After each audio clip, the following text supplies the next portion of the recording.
Hello everyone, আসসালামু আলাইকুম। আজকে আমি তোমাদের সাথে খুব মজার ও সহজ একটা হাঁস ভুনা শেয়ার করব। আর আজকে আমি যেভাবে হাঁস ভুনাটা করব এইভাবে যে কেউ তৈরি করতে পারবে, আর এইভাবে তৈরি করলে খেতেও ভীষণ ভালো লাগে। আর আমার আজকের ভিডিওটা তোমরা দেশ বা দেশের বাইরে থেকে যারা যারা দেখছো তাদেরকে অনেক অনেক ভালোবাসা। আশা করছি তোমরা সবাই আমার পুরো ভিডিওতে পাশেই থাকবে। চলো তাহলে এখন আর দেরি না করে হাঁস রান্নাটা শুরু করি। আজকের রান্নাটা করার জন্য আমি প্রথমে এখানে একটা আস্ত হাঁসকে ছেঁকা টেকা দিয়ে পশমটাকে পুরোপুরি ফেলে পরিষ্কার করে কেটে তারপরে এইরকম ছোট ছোট পিস করে কেটে নিয়েছি। দেখতেই পাচ্ছ এগুলোকে আমি কিরকম পিস করে কেটেছি। তোমরা চাইলে এর থেকে ছোট বা বড় করেও কাটতে পারো। এবারে মাংসটার মধ্যে আমি 6 থেকে 7টার মতো মাঝারি সাইজের পেঁয়াজ কুচি দিয়ে দিচ্ছি।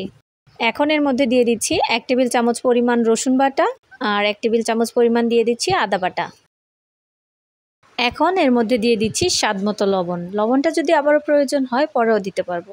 এখন এর মধ্যে আমি দিয়ে দিচ্ছি 1 চামচ পরিমাণ হলুদ গুঁড়া আর 1 চামচ পরিমাণ মরিচ গুঁড়া। এবার দিয়ে দিচ্ছি 1 চা চামচ পরিমাণ ধনিয়া গুঁড়া আর সাথে 1 চামচ পরিমাণ জিরা গুঁড়া। এবার গরম মশলা দিয়ে দিচ্ছি 1 চামচের থেকে একটু কম। এবারের মধ্যে আস্ত কিছু গরম মশলা দিচ্ছি। এখানে আছে তেজপাতা, এলাচ, দারুচিনি, লবঙ্গ, গোলমরিচ আর আস্ত জিরা আর সাথে কয়েকটা শুকনো মরিচ। এখন সবশেষে এর মধ্যে দিয়ে দিচ্ছি পরিমাণ মতো সয়াবিন তেল। এখন এই সবগুলো মশলার সাথে মাংসটাকে খুব ভালো করে হাত দিয়ে মেখে নিচ্ছি। এই মাংসগুলোকে মাখানোর সময় অবশ্যই একটু সাবধানে মাখাবেন, কারণ হাঁসের হাড়গুলো একটু বেশি ধারালো থাকে। আর এখন কিন্তু আমার মাংসগুলো খুব ভালো করে ম্যারিনেট করা হয়ে গেছে। এবারে ম্যারিনেট করা মাংসগুলোকে 8 ঘন্টা আমি ঢাকনা দিয়ে ঢেকে একপাশে রেখে দিচ্ছি।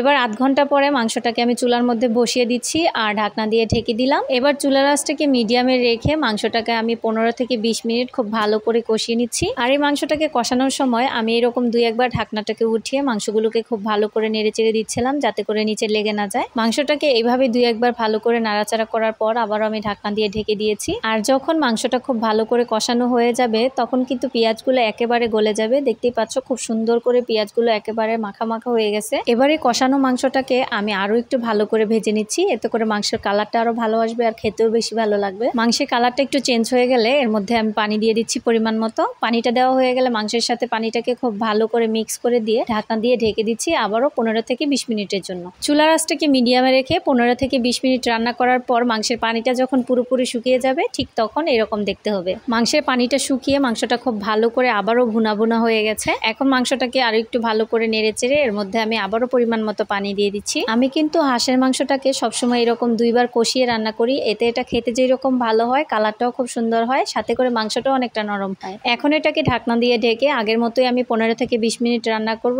এই হাঁসের মাংসটাকে রান্না করতে আমার পুরোপুরি 1 ঘন্টা 10 মিনিট সময় লেগেছে। এখন আমার মাংসটার পানিটা পুরোপুরি শুকিয়ে মাংসটা খুব ভালো করে সিদ্ধ হয়ে গেছে। এখন মাংসটাকে একটু নেড়ে চেড়ে দিচ্ছি। দেখতেই পাচ্ছ তেলটা একটু ভাসতে শুরু করেছে। এখন এর উপর দিয়ে দিচ্ছি অল্প একটু ভাজা জিরা গুঁড়া আর সাথে দিয়ে দিচ্ছি কয়েকটা কাঁচামরিচ।